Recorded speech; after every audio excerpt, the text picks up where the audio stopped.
Welcome back, Fear Fiends, to the Chillergeist League tables. The supernatural division continues to bring us truly chilling matchups, and today is no exception. Get ready for a battle of pure, unholy presence.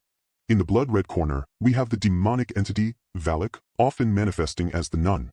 A relatively recent but incredibly impactful force of evil, haunting our screens since the mid-2010s. Boris, what's your take on this entity's rapid ascent? Subject Valak's operational debut displays an exceptionally high initial threat immediacy.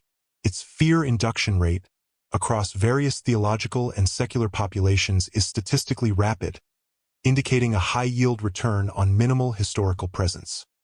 Exactly. This demon doesn't waste time establishing its terror.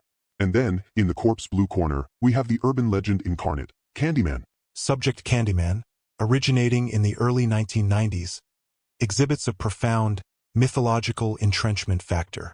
His narrative persistence index is robust, indicating a self-sustaining fear ecosystem based on vocal invocation. Precisely. So, we have the ancient, pure evil versus the modern, legend-fueled terror. The holy desecrator versus the honey-tongued killer. Who truly dominates? After this brief look at their careers, we'll dive deep into the numbers that define their terror. Stay tuned for the tale of the tape.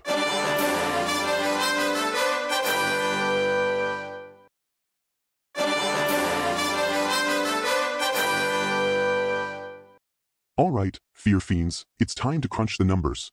Boris, let's start with their total confirmed kills.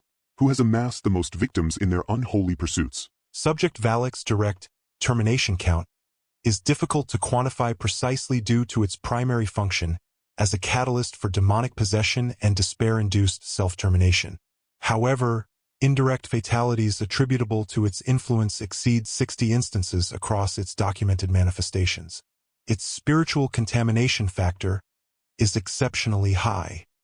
A master of indirect terror, leaving others to do its dirty work. And Candyman? Subject Candyman's confirmed kill count stands at 88. His method is typically direct physical assault following successful verbal invocation, characterized by the use of his signature hook. His replication kill efficacy is dependent on belief thresholds. Candyman certainly gets his hands, or rather his hook, dirty. Now, let's move to psychological play. Do they relish the fear they induce, playing with their prey? Subject Valak consistently achieves a high pre-termination psychological distress rating through its manifestation of blasphemous imagery, religious doubt, and direct spiritual oppression.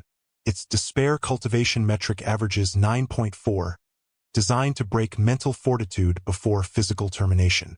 Valak doesn't just scare you, it breaks your very soul. What about Candyman's approach? Subject Candyman's psychological play is focused on the weaponization of urban myth and the direct confrontation of doubt. His inducement of invocation tactics, leading to self-inflicted threat exposure, are highly effective, scoring 8.9 on the Belief Amplification Index. He turns your own fear against you, a true wordsmith of terror.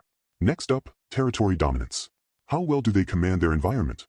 Subject Valak's territory dominance is conceptual and spiritual, extending wherever faith or its inverse exists. Its containment evasion coefficient is near zero, as physical barriers are largely irrelevant to its influence. Its domain is the soul itself. Its presence makes the very air shiver with dread, no matter where you are. And Candyman? Subject Candyman exhibits a high localized mythological dominion. His influence radius is directly proportional to the prevalence of his urban legend within specific geographical and sociocultural parameters, particularly in areas of historical injustice. His invocation zone control is 97% within areas of high belief. He is the living embodiment of fear born from the concrete jungle. Let's talk about signature flair. What's that personal touch they leave behind? Subject Valak's signature flourish includes the manifestation of inverted crosses, the desecration of holy sites, and the chilling visual of its nun-like habit and piercing stare. Its blasphemous iconography index is 9.2, designed for maximum spiritual shock. Pure, distilled blasphemy. It's utterly terrifying how it weaponizes faith. And Candyman's unique touch. Subject Candyman's signature flair is characterized by the audible buzzing of bees, the distinct hook-through-chest sound effect, and his articulate, fear-inducing monologues. His verbal intimidation score averages 9.0, effectively combining rhetoric with threat delivery. The drone of those bees is enough to make your skin crawl, and his voice, simply mesmerizing. Finally, Boris, let's assess their stalking prowess. How do they approach their prey? Subject Valak's stalking proficiency is primarily based on spiritual infiltration and psychological manifestation, often bypassing conventional sensory detection. Its unseen pursuit metric is 98%, making avoidance nearly impossible once targeted.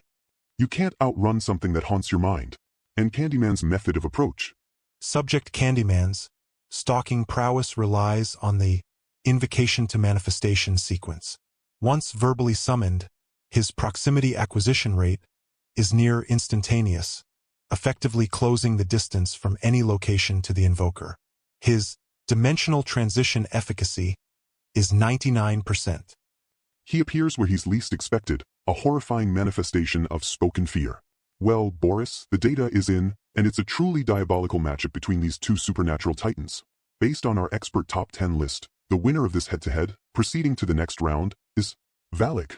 Statistical outcome aligns with pre-match probability based on divisional seeding. Indeed, a chilling victory for the demonic nun.